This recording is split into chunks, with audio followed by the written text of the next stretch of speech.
I'm going to give you a brilliant bit of writing about tonight's match between England and France. It comes from an article in The Guardian. It's prescient, it's genius, and it's going to teach you awesome description. Here we go.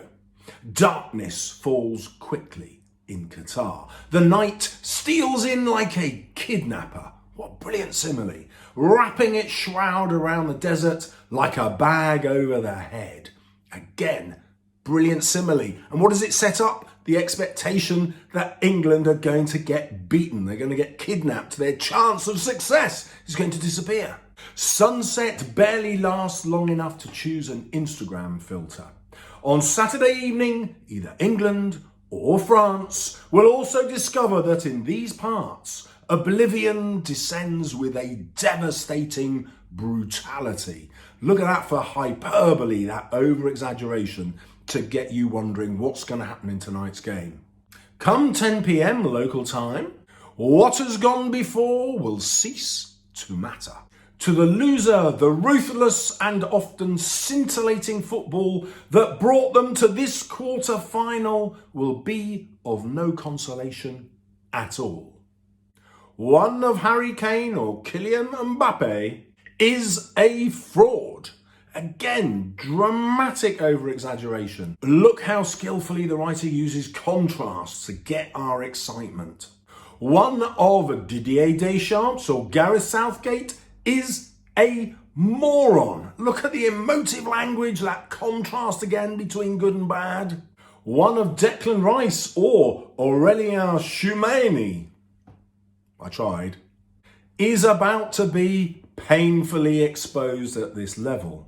So now we have three statements of irony. Obviously, the writer doesn't believe any of these statements, but he's imagining what the papers will say tomorrow for one unlucky team who don't make it through. 2 hours of football decides the lot. Sorry? That's just how it goes. Notice the colloquial language as a contrast to what's gone before.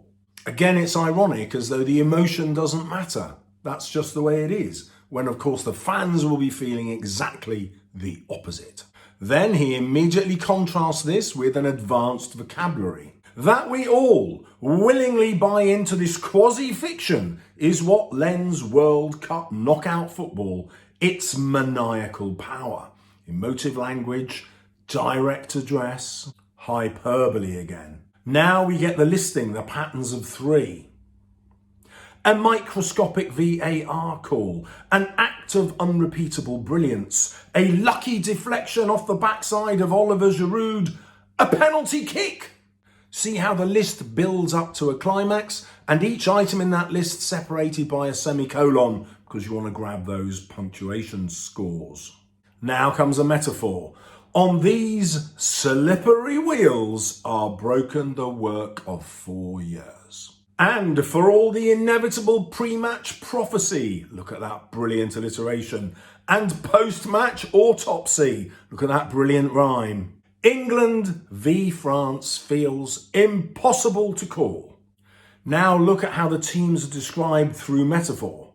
Tempo is one reason for this. Unlike Spain or Argentina, France and England lack a recognisable motif. It means they don't have a defined playing style. They adapt to circumstances. This is both a blessing and a curse, those contrasting pairs that we've had all the way through this.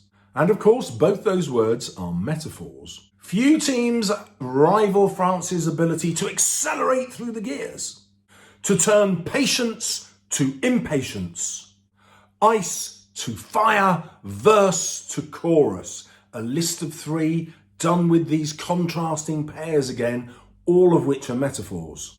Then he goes on to contrast this with the description of England. England have also played this tournament at 2 speeds. For 30 minutes against Wales and Senegal, and for 90 minutes against the United States. They looked bereft and maladroit. Maladroit means out of place, not skillful, and it's a French word which is deliberately chosen because we're playing France. Then there's a colon and this absolutely brilliant simile.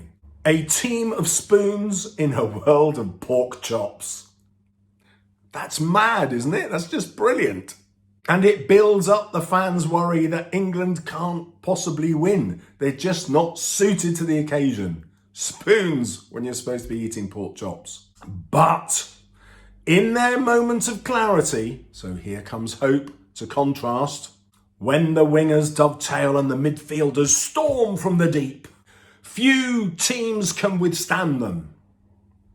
It's like we will fight them on the beaches, isn't it? Winston Churchill. Normally I say, hey, go and buy my revision guide. It's got 11 top grade 9 examples in it because you can't find them anywhere else. But today I have found one in The Guardian for free for you to try and persuade us that the game is evenly matched, that whoever loses is going to face disaster and catastrophe, that it's too close to call, that these are two heavyweights going at each other, Mbappe and Kane, David and Goliath. But which of us is David?